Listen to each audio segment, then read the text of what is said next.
So tonight is our first class called Positivity Bias. It's stories to reframe our experiences during these turbulent times. Our first lesson, we're going to be speaking about developing a positivity bias. Now, I want to open tonight with a little story, a story that comes from a My Encounter interview with Mr. Charles Roth. He says that during a private audience with the Rebbe, Mr. Charles Roth, he's the executive director of the National Jewish Post for 29 years. And he extolled his periodical. He said, Rebbe, our publication is independent and completely objective. The Rebbe responded, independent perhaps, but objective? There's no such thing as objective. It's humanly impossible to be completely objective. Every person has a bias of some kind. And so tonight I want to start off with some basic questions that I put in your workbook there. Do you agree with this statement of the Rebbe? Do you agree that everyone has a bias?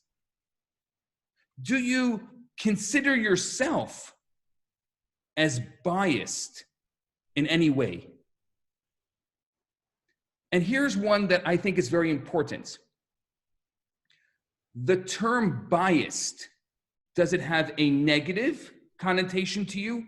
Does it have a positive connotation to you? Or maybe does it have a neutral connotation to you? And if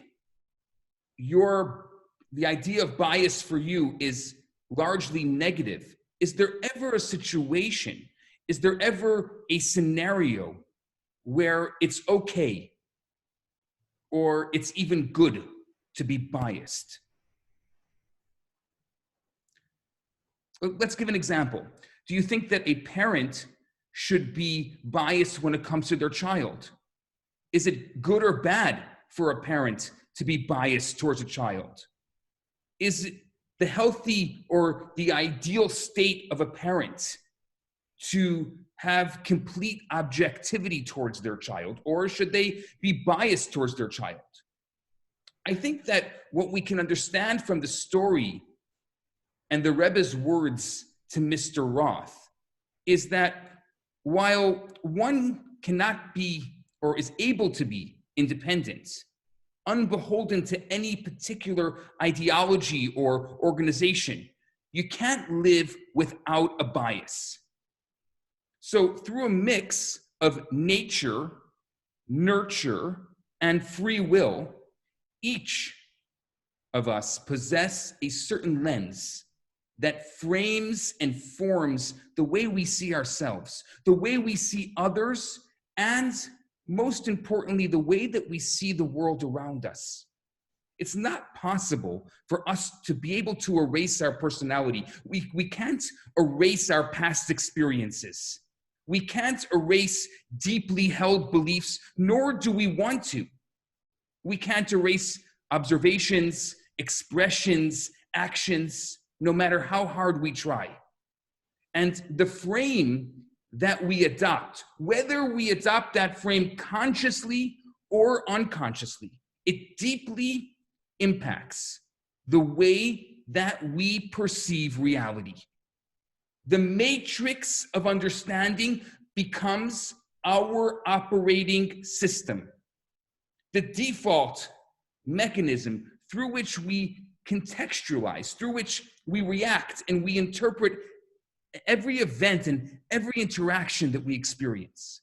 So, if our biases inevitably color the way we interpret and experience the world, it follows that the primary focus of life should be to assess and to reset our biases. We have to constantly look at our biases. So based on this, I think we have to ask ourselves tonight the most profound question that we can ask ourselves when it comes to bias. What are my biases? What are they? If I would say that I personally have a bias, what is that bias? And can that bias be adjusted? Can it be changed to better serve myself, to better serve others? Or will our inherent biases be those biases for the rest of our lives, and there's really nothing we can do about it? The premise of this entire course of the next 4 weeks is going to be the Rebbe's positivity bias, meaning that the default lens or the frame through which the Rebbe viewed others and through which the Rebbe viewed the world was fundamentally positive. We are actually a month from the 26th anniversary of the Rebbe's passing. And this course is going to end a few days before the 3rd of Tammuz, which is the anniversary of the Rebbe's passing. So I thought with everything going on in the world, it would actually be a perfect time to attempt to learn to look at the world through the Rebbe's eyes. It's actually based on a book called Positivity Bias by Rabbi Mendel Kalmanson, which I highly suggest that you read. And over the next few weeks, we're going to highlight some of the key teachings, some of the key tools culled from the Rebbe's guidance, which will enable us through dedication and commitment to design our very own positivity bias. Because at the end, if we could leave here both intellectually and emotionally a little more positive and actually create somewhat of a positivity bias for ourselves, I would say that my work here would be complete, and I hope that your work here would also be complete. Now, if you look and analyze the Rebbe, you're going to see that the Rebbe's positivity bias is impossible to miss.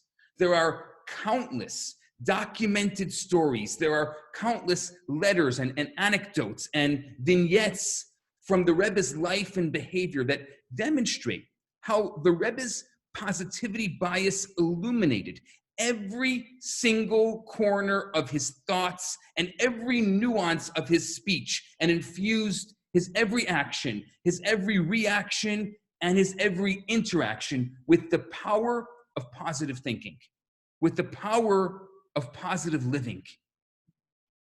Rabbi Mendel Kalmanson started noticing a pattern in the Rebbe's talks. And this is how this all started. He noticed that the Rebbe would go systematically through many of the passages of the Torah and the Talmud and redeem villainous characters, deviant individuals. The Rebbe would redeem catastrophic events and present them in a positive light. Let's take just one example of this. The story of Korach. It's a story that we're going to read in the Torah portion in a few weeks. A story of the cousin of Moses. He comes and says that Moses doesn't deserve to be the leader, and nor does Aaron. He's considered in classical Jewish literature to be someone who was a megalomaniac. He was egocentric. He was seeking power. He claimed that Moses elevated Aaron, his brother, to the position of influence, and this was a desecration. This was an act of nepotism, and so on and so forth. And there are many, many different interpretations, but the actual words in the Torah were kulam kedoshim. He says every Jew, and by extension every human being as a point of holiness within them.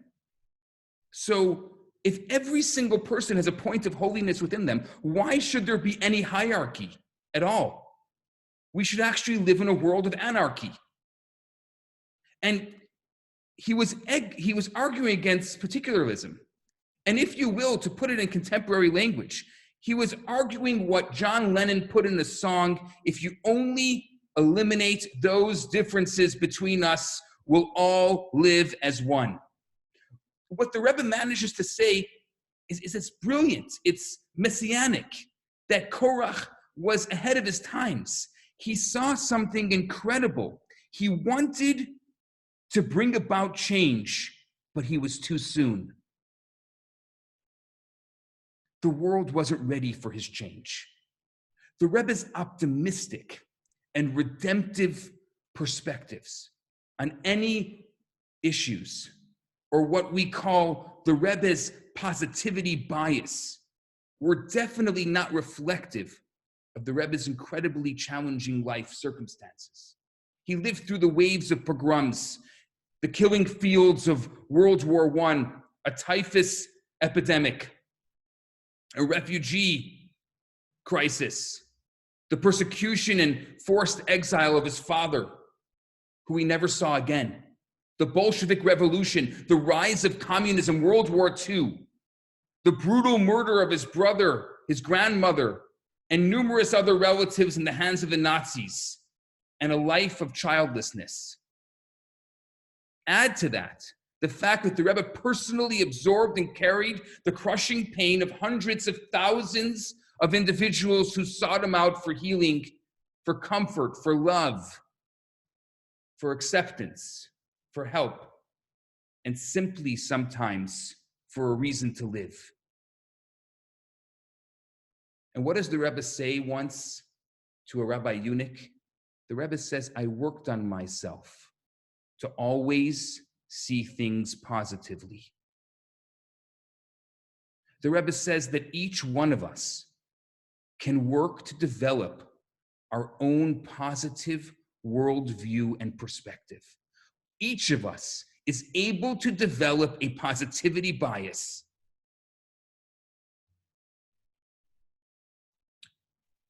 I've always wondered, where does the positivity come from after such darkness? How can an individual live through the most incredible darkness of the world and come out positive? You see, it's interesting that scientifically, bias is synonymous with something negative. We're all conditioned to look at the world through a negative lens. It's just our natural place that we go.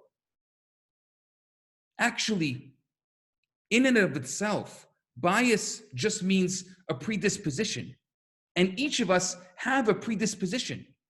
The question is, what is our predisposition and can we change it? So, social scientists talk about negativity bias that we each possess and that it's part of our DNA, it's part of our genetic composition. And over time, it helped us deal with dangers. It's helped us deal with threats that were lethal, right? Like the tiger is coming to get you, and it's more important to run away from the tiger than to pick your raspberries. The problem is that we've taken thousands of years of that type of conditioning, and now we're applying the same degree of hyper-anxiety to things that are relatively benign, to things that are not lethal, to things that are not dangerous. So, let's say, for example, you have a little dispute with someone and it escalates so quickly and so dramatically because it's tapping into our negativity bias. Or you come home from work, if that ever happens again, and you had 10 encounters with your boss, 9 were positive, the 10th one was negative. Which of the encounters that you had of the day are you going to bring home with you? Of course you're going to bring the negative one. Why? Why are we so conditioned? Why are we so wanting to focus on the negativity in our lives and the negativity around us and the negativity in the world? Why, when we hear that little gossip, that little negative thing, why all of a sudden do our ears perk up and our eyes lift up? We're all excited to hear something. Why is that? The Rebbe says that positivity is a choice. It's not just a matter of circumstance. And it derives from perspective, not just personality. And I would say that the greatest case study of that is the Rebbe himself. So how do we apply this to our lives now? How do we apply this in a very real time, in a very real situation? What happens if we don't all get along? What happens if there are major differences of opinion? So if you're too positive, then you forget to focus on what's important and you overlook the planning of what people call the exit strategy, which the exit strategy is absolutely critical because so many deals break up because the deal didn't incorporate that possible negativity. It may not be the best idea to always be positive. And when it comes to, let's say, interpersonal relationships, it's really a paradox because on the one hand, you want to be very pragmatic. You want to be very concrete. You want and need to get into all the details. Because if you leave things to, I don't know, generalizations, then you end up with many different potential pitfalls in the relationship. So the main currency of interpersonal connectivity is trust. And there's such a dearth and unfortunately a deficit in trust in our society at every single level. So often, trust is critical to how we interpret communication because we're different people. We mean so many different things by the words we use.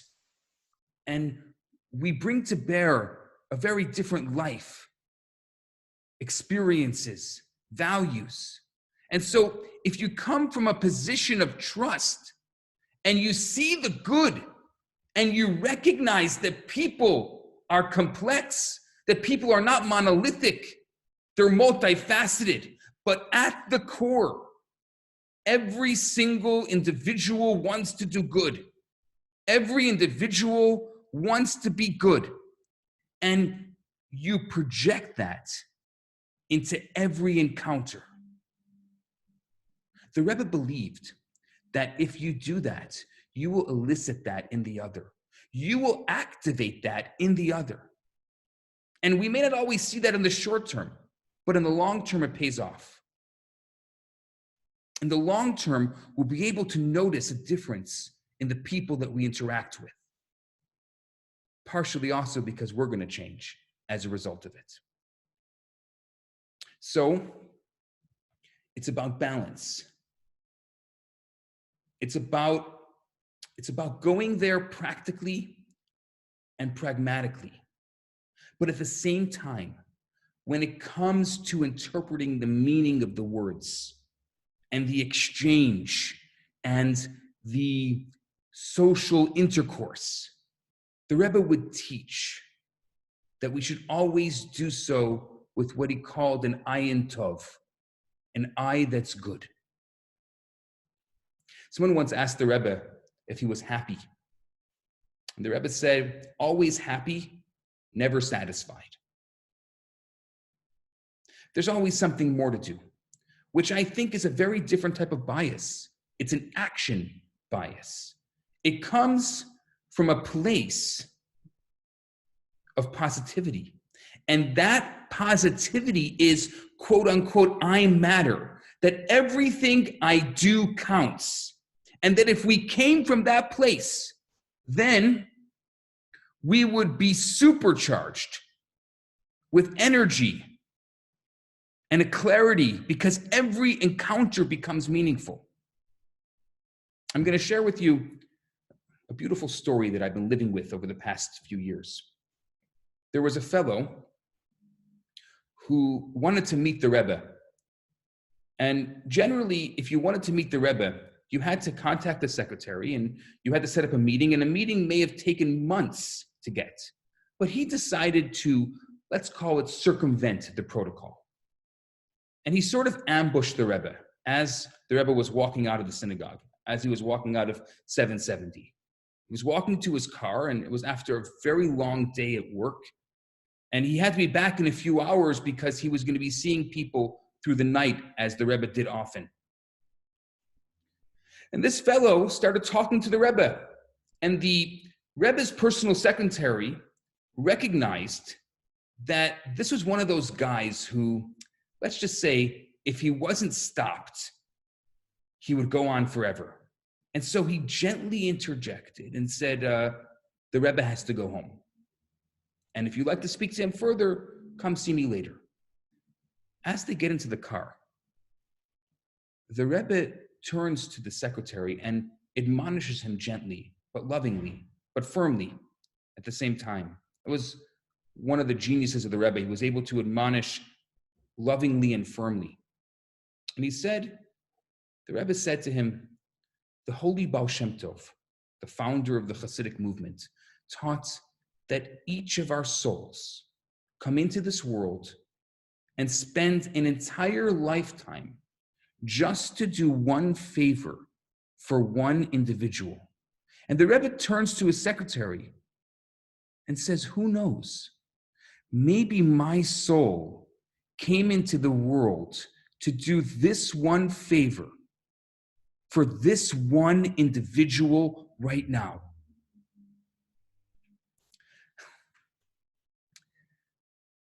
What I love about the story is that for the Rebbe, every encounter, every interaction was maybe this is the one. Maybe this is that interaction.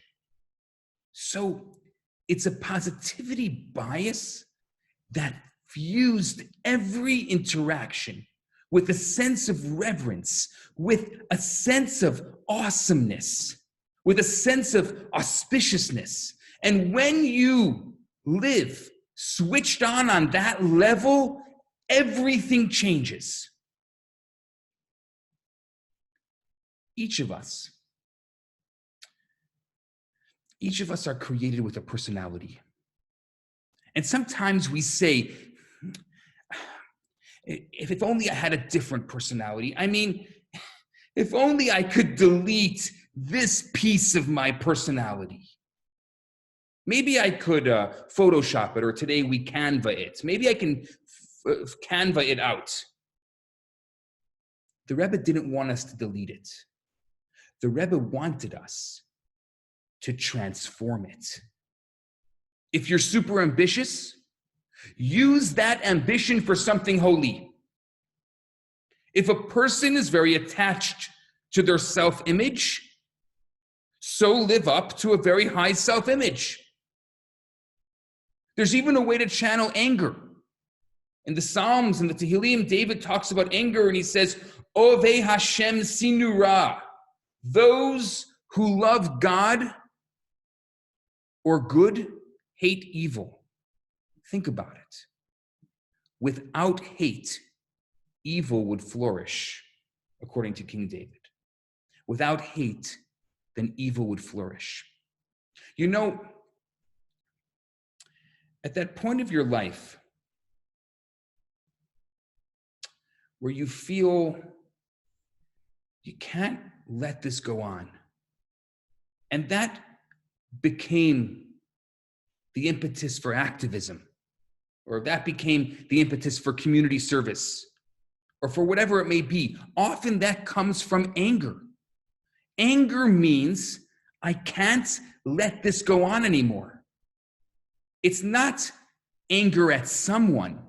It's anger at an idea.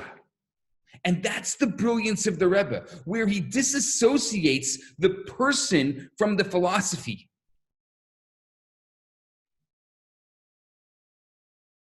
You know, the Rebbe was tremendously positive, but the Rebbe did take on certain ideologies that he felt were harmful for the Jewish community and for society at large. And it's amazing to watch him do it. To see the surgical precision of attacking or perhaps questioning an idea, but loving the individual. There was a certain person from the Chabad community who at some point he had left Hasidic life. He had left what they call the fold. And he became a musician. And he was living in Australia and he was doing a concert there. And the Chabad rabbi asked the Rebbe if he could invite this former Hasid to the school to perform. And the Rebbe responds, what type of values would you like to communicate to the children? Which was the Rebbe's gentle way of saying, absolutely not. The fellow really represented something very different to the Hasidic and to the Jewish values of that community. Now, what's fascinating is, a few months later, this rabbi from Australia ends up in Crown Heights, and he has a meeting with the Rebbe. And the Rebbe asks him in this meeting, how is the Australian musician doing? Now, this Australian rabbi was shocked. He said, what do you mean? Rebbe, you told me to have nothing to do with him. The Rebbe says, I didn't say anything like that. As far as a concert is concerned, that's not appropriate. But on an individual basis, this is an individual who spent time in the community. He's somebody who needs love even more. You should make a point of seeing him and connecting with him. Separating the public persona from the individual. Separating the deed from the essence. Separating the person from the action. One more story like that. There was another person who moved away from Chabad at a certain point. And there was a Chabad rabbi who lived in his town. And the Rebbe once asked this Chabad rabbi that, he had lost formal contact with him for years. And he said, I know this person lives in your town. Now, how is he doing? So the Chabad rabbi was very happy to say, oh, we're great friends. It's wonderful. I see him all the time. He was proud. So the Rebbe says to him, how is he doing in Parnassa? How is his livelihood? Is he making a living? The rabbi says, Rebbe, I don't know.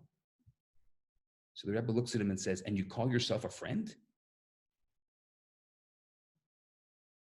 To the Rebbe, friendship means knowing and caring about the details.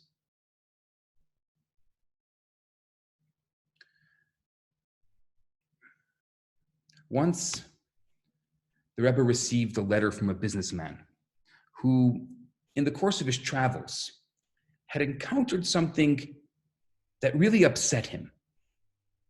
Specifically, he was perturbed by a man in a far-flung community who would come to the synagogue to make up the minyan, to make up the quorum of 10, but he would not pray. He would just sit there and read his newspaper the entire time throughout the prayers. And he felt that it was a blatant display of disrespect. And it was just more than he could bear. And he writes a letter to the Rebbe complaining. And I put the Rebbe's response in your workbook. The Rebbe responds in a letter dated the 16th of Tammuz, 5720, July 11th, 1960. The Rebbe writes, everyone, of course, reacts to an experience in a way that is closest to him. Thus, for my part, I make the following observations. First, I see in this situation the degree of Jewish attachment that one finds in every Jew. For here is a person who has wandered off to a remote part of the world and has become so far removed, not only geographically, but also mentally, as to have no concept of what prayer is or what a house of God is. Yet one finds in him that Jewish spark. Or as the Alter Rebbe, the founder of Chabad, expressed it in his Tanya, the divine soul, which is truly part of God. The divine soul seeks expression as best it can. And in the case of this particular Jew, it seeks expression in at least enabling other Jews to pray congregationally. He therefore goes out of his way to help them and at the same time be counted with them. Think about it for a moment. The Rebbe's insight into the essential goodness of the innermost self reveals that the businessman is not an arrogant heretic. He's not mocking God and Jewish tradition. He's a holy Jew in exile. And he's responding to God's call in whatever way he knows how. That's how we look at someone.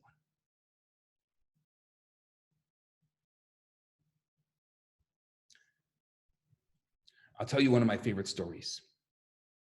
It's a story that's recently made its rounds quite a bit. Shirley Chisholm was elected in 1968 to represent New York's 12th congressional district, which included her own neighborhood of Crown Heights. And she actually, what was amazing about it is she makes headlines as the first African-American woman elected to Congress. But soon after her election, she finds her congressional career stunted by race-related politics.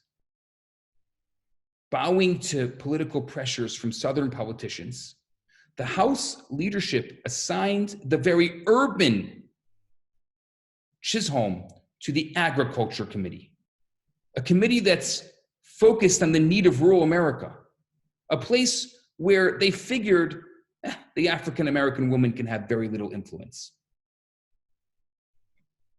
At the time, some of the New York media actually questioned the appointment and expressed doubt as to Chisholm's ability to affect the legislative agenda. I mean, she was committed to take care of issues in the inner city. That's what she knew. But her committee that she was part of did not have the power to do so. And she was depressed and she was angry. But then her office receives a call from the Rebbe's secretary.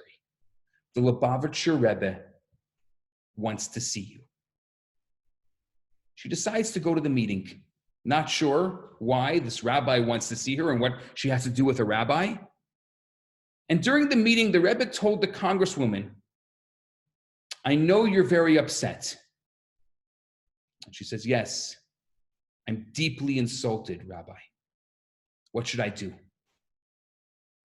And the Rebbe smiles and says, "Mrs. Chisholm, what a blessing God has given you.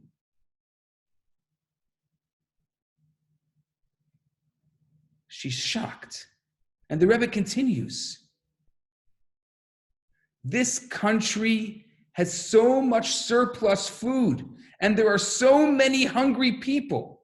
You can use this gift that God gave you, your current position, to feed hungry people. Find a creative way to do it."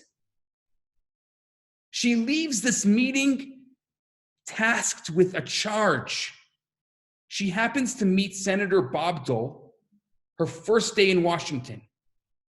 And he was looking to help Midwestern farmers who were losing money on their crops because Americans were starting to import produce. And the senator told her that as a result of those imports, our farmers are losing business. And we have a huge surplus of unsold food, and we don't know what to do with it. There it was. Chisholm thought, my gosh, the rabbi's advice.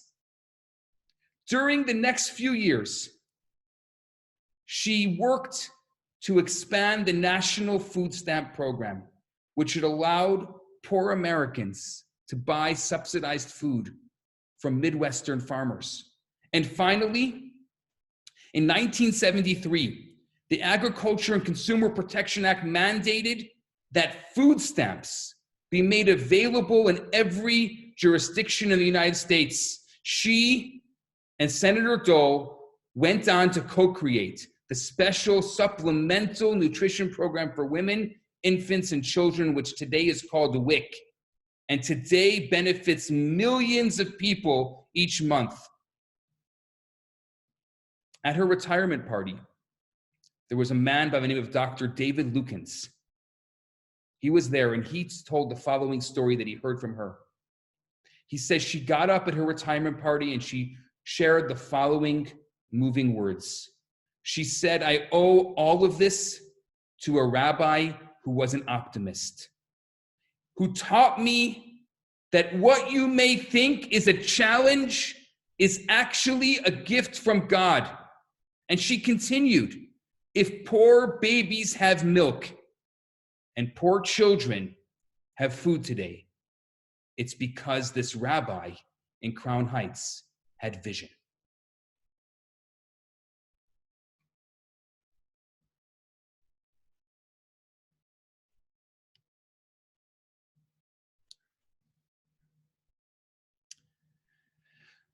On Shmini Atzeret in 1977, the Rebbe suffered a serious heart attack.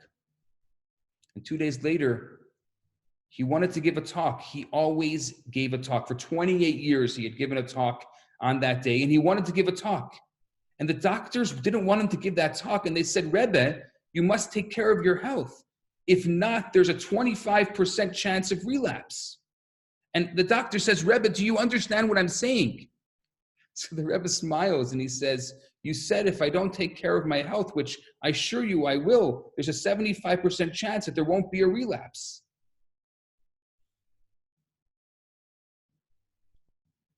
The Rebbe's positive paraphrasing of life might seem radical to some, but it's a necessary perspective for all of us today. We have to be able to engage in this positive paraphrasing. If we can just apply a little bit of this optimism to our lives, problems would be relieved. All of the issues would be revealed as potentials for growth. Enemies would be understood as teachers. Setbacks would be seen for what they really are. They're just springboards to the next level. Scientists have coined the term negativity bias to describe a common human phenomenon. Essentially, our ingrained negativity bias ensures that experiences of a more negative nature have a greater effect on our psychological state and consequent behavior than neutral or positive ones, even when they are of equal intensity. If you have a positive experience or a negative experience, the negative experience is going to take over your life. And according to these neuroscientists, our brains have developed specialized circuits that register negative experiences immediately into our emotional memory so that we can learn from them. On the other hand, most positive experiences flow through the brain like water through a sieve. We experience them, we enjoy them, and unless we took pictures, we quickly forget them. And so we have to use much more brain space to scan and to process negative experiences than positive ones. Because negative stimuli, if not registered, and if it's not responded to appropriately, can be fatal. So out of necessity, we've become masters of fixating on negative aspects of our lives, of negative aspects of our environments. We have no choice. That's the way we've become. It's only natural. Think, if you have 9 positive experiences or interactions during the day and 1 negative one, where are you going to dwell? What's going to happen? One little thing can ruin your day. How could that negative experience ruin your day? What did it do? It's such a great day. Everything was going so wonderful. And one little thing, boom, the whole day is finished. You see, the problem is that negativity bias has a side effect. Since we're always on high alert for potential dangers, the positive aspects of our lives tend to get less attention. And when we receive a compliment, for instance, we feel nice, we feel all lovey inside for a moment. But what happens after that moment? The brain shifts back to the defensive mode. and we forget about all those nice, warm feelings. So we may walk around in a low-level state of hypervigilance and anxiety. And as a result, we blow our negative experiences out of proportion, and we're not able to contextualize them within the positive aspects of our life. We've forgotten in moments of stress. Establishing a positive mindset is difficult. We're asking ourselves to do something that's not natural. It goes against the grain of our established nature. And maintaining a positive perspective in the midst of hardship is the only way that we can elevate our quality of life. You can have when everything is hunky-dory, when everything is wonderful, it's easy to have a positive experience. But what about today? What about when everything is tough? When you just want to curl up and stay in bed and there's no reason to get out because nobody wants you out of your house anyway. What about today? That's when we have to be positive. I'll tell you a little fun fact. According to recent findings, people who have a more positive and optimistic lens on life will live 11 to 15% longer than their pessimistic peers.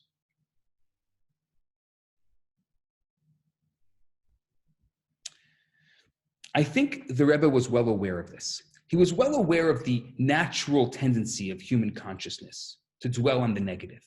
And nevertheless, the Rebbe insisted constantly that we should change our experience of life for the better, to make conscious and concerted efforts to focus and to dwell on the positive.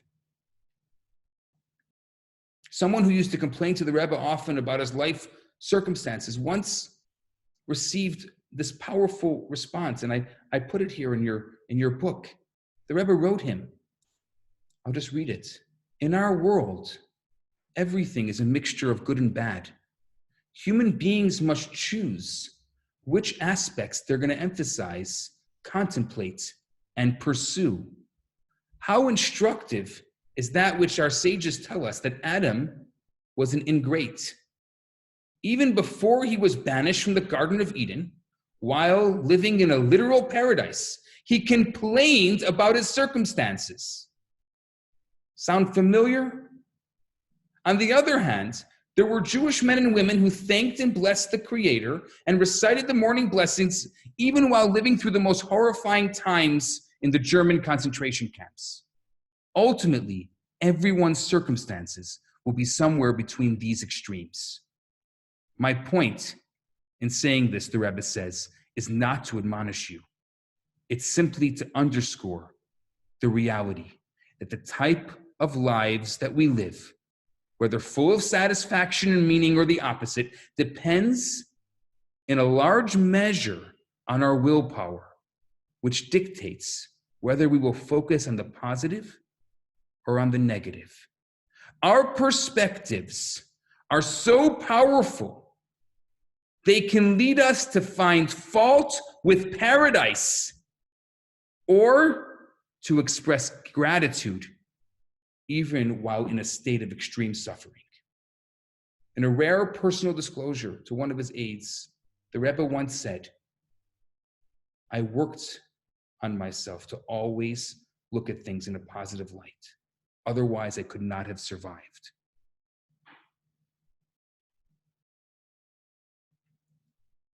So at that moment in the protest, at that moment during COVID, when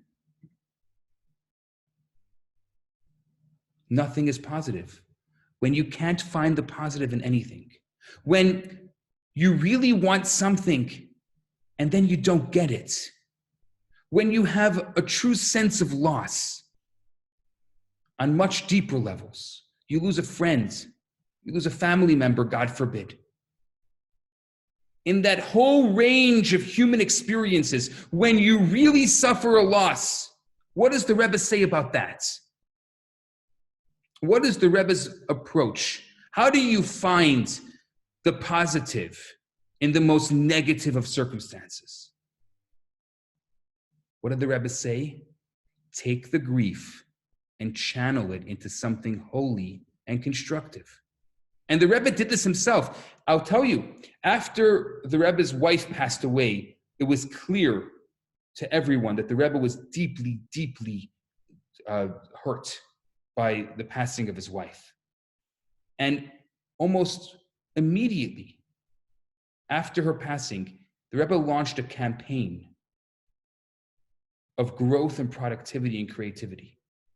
Any occasion where the Rebbe lost someone, or the Rebbe lost something, or the world had lost something, the Rebbe took that collective pain and suffering as an opportunity to launch a campaign for the betterment of the world.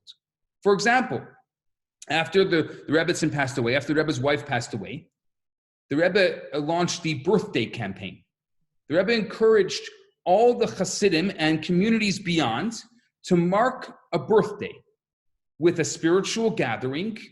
The Rebbe said people should have family and friends there and do acts of goodness and kindness and make charity resolutions. Now, you have to appreciate that for the longest time and traditionally, Jewish people did not place a great emphasis on birthdays. Rather, most Jewish people placed an emphasis on yahrzeits, because the yahrzeit, the day of a passing of a loved one, allows us to evaluate the lifetime in its entirety. But a birthday, you're still in the middle of the game. It's like you're running a lap, you're in the Olympics, and you're at round 3, and you sit down and you pull out a bottle because we're doing so well. When you finish the race, we'll see how quickly you came in. But the Rebbe changed that. The Rebbe taught that a birthday is a day of potential. It celebrates why we're here. So birth, the Rebbe would say, is God's way of saying you matter. That the birthday celebrates the mission that we came into this world to do. Rabbi Nachman of Breslov, he would say that the day you were born is God's way of saying that the world couldn't exist without you. And that's what a birthday is. The Rebbe would say to us, make a shechianu, a special blessing on a new fruit, and make the special blessing on the day itself. It's an incredible thing. It means we're here and we have something to do on this earth. The Rebbe took the most painful experience. And if you see this period, you can see his wife's passing deeply impacted him. The Rebbe took death and tragedy and turned it into growth. The Rebbe would always say action. Go out and do what you can. Go out and march. Go out and protest if that's the way the Jewish community is organizing itself. If that's what's happening. Go out and write op-eds. The Rebbe wanted us to make a difference, to go out. Don't just stay. If you are deeply bothered, if you're angry about what happened, if you saw the video and it deeply moved you, don't not respond to that emotion. Go on Facebook and write it. Tell the world about it. It doesn't matter if people have a different feeling than you do. If you're deeply moved, if you're angry about something, don't bottle it up. Use it to inspire people. Use that energy to be able to make a difference in the world. Go out and spread goodness and kindness. Go out and fight senseless acts of evil with senseless acts of goodness. That was the Rebbe's view. That was the Rebbe's mission. Senseless acts of evil with senseless acts of goodness. Senseless is the key word here, because terrorism and hatred in this universe today has reached the furvish levels of senselessness. There's no exchange. There's no give or take. It's not transactional. The good that we do sometimes is very calculated. So rise above calculation, do an act, a random act of goodness and kindness, and that's going to tip the scale. It's senselessness. Respond with the same senselessness. It's so interesting because so much of the activism today is based on fighting a negative. It's based on fighting injustice. It seems to really, it motivates, it rouses this generation. And at some point, if all you do is this kind of sort of like fight the negatives and you're just fighting the injustice, it ends up influencing your soul, because all we're doing all day is just fighting the negative. Why? I was wondering, the ultimate optimist, the Rebbe with the positivity bias, what would the Rebbe say right now, today? Monday night, June 1st, 2020, with a pandemic going on in the world, with majority of the cities in the United States are right now, as we speak, on curfew, lockdown, because of riots. We're seeing images coming out of these places that we haven't seen in years. Riots across the United States to this level we haven't seen in years. What would the Rebbe say to these people? And I was looking today. I was trying to find the Rebbe's optimistic view on this, the positivity bias in this. And I looked at the way the Rebbe viewed the youth of the 60s and 70s. And I think this could be extended to millennials and to what's going on right now. You know, there's been a lot of people beating up on the millennials. They say they have no sense of loyalty. They say they have no sense of commitment. I was having a conversation with my wife, and she said something quite brilliant.